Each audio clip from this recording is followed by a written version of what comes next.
Hello and welcome to this webinar where we're going to be talking about using MathShed for engaging and effective Year 6 SATs preparation. So really, analysis of the SATs paper shows that it is really important that we consolidate prior learning, that it isn't just the Year 6 curriculum and its content that matters. If anything, analysing the paper shows that really we ought to focus on what the children have covered in years 3, 4, and 5.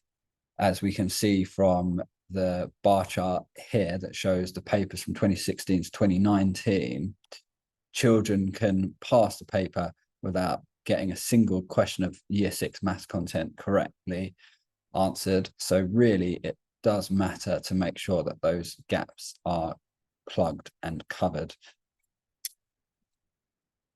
The theme continues in 2022 and 2023 when the SATs papers resumed after the COVID restrictions easing. So here the top bar shows 2022 and the bottom bar shows 2023, and that sort of average SATs marks. We can see that within passing range, you can just have scored points with the year 3, 4, and 5 content. Even some buffer in these years that children could have even got some year 5 content wrong and still passed the year 6 SATs. Really, I think it's well known amongst teachers that the arithmetic paper is perhaps the key to success with passing the SATs. It allows for the fluency that children need to apply in the reasoning and problem solving papers, but also children can get pretty close to passing with a high score on the arithmetic paper, because what we've found is that it's between 56 and 60 marks out of 110, which is about 51 to 54% is the average pass mark every year. So with the arithmetic paper being 40 marks in itself, if you can score high 30s or even a 40, you're most of the way there. And then as we all know, they are then able to apply the fluency that they have used within the arithmetic paper to score well on the reasoning and problem solving papers as well. And another point that falls in line with this is that we can see that the majority of marks on papers from 2016 to 2019 were either for operations or place value. So if we have children up to speed with their number and place value and also their for operations work, they can score well. And then on top of that, we can then build the algebra units of measurement that tend to stem from those topics anyway. Similarly, with the year group content, we can find that in the years post-COVID, we have found that the theme continued, that number and place value and for operations make up most of the way towards the pass mark. And then if we can pick up marks within less core aspects of mathematics, we can quite easily hit the marks required to meet age-related expectations. So here I've put together a list of topics that are going to be very helpful to prioritize learning in the run-up to SATs, because these are topics that tend to come up. So we've got problem solving using addition and subtraction. That will allow you to work on 2 of the 4 operations and also lend itself to working on some of the problem solving skills that will come in helpful with paper 2 and paper 3. Similarly, number and place value up to 10 million, that is one of our 3 lessons.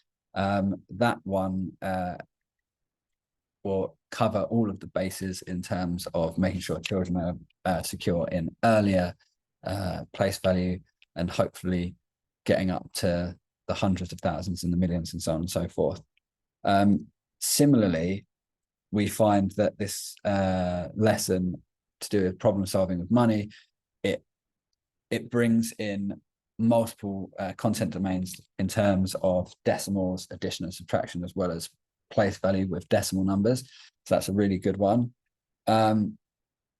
And similarly, so many of the questions in paper 1 and also in paper 2 and paper 3 rely very heavily on children's knowledge of times tables. So you can either use our times tables lessons and quizzes, or you could be setting them their times tables on the Maths Shed times tables fluency games as well. Now, something that I really built into my teaching practice when I was teaching year 6 was slides similar to these that I would use as sort of settler activities in the morning or after break, where you essentially have children answering 10 questions derived from past papers. We've made all of that for you. There are free samples, and as you can see here, every 10 questions is based on 10 questions from the paper. We have gone through various different SATs papers to make sure that there's fair and even coverage of content that varies between year and year, so that children do have that full diet of arithmetic practice every day. Another benefit for it is if you are doing daily practice of fast fact fluency, you naturally build in that spaced repetition that enables children to combat the forgetting curve and therefore retain those skills and operations and facts that we're trying to instill in them with daily practice using quick maths or an equivalent practice resource. Another thing that we provide as well, we have self-marking past papers as quizzes that are based on each of the prior SATs papers. So it's another tool for your arsenal if you use other past papers or other similar, similar to past paper type papers, practice papers, I should say. Ours are some more you can add to the mix, and these of course are online and self-marking as well, which should ease some marking workload. And again, you can see that they're derived on past papers. Again, it isn't just times tables. You can work on number bonds if you have children still struggling with those. Number bonds to 100 can be something that can be helpful. And then also our fluency games extend beyond regular times tables and into using those times tables facts coupled with employing place value knowledge as well. So as with paper 1, we also have practice paper 2s and paper 3 question sets.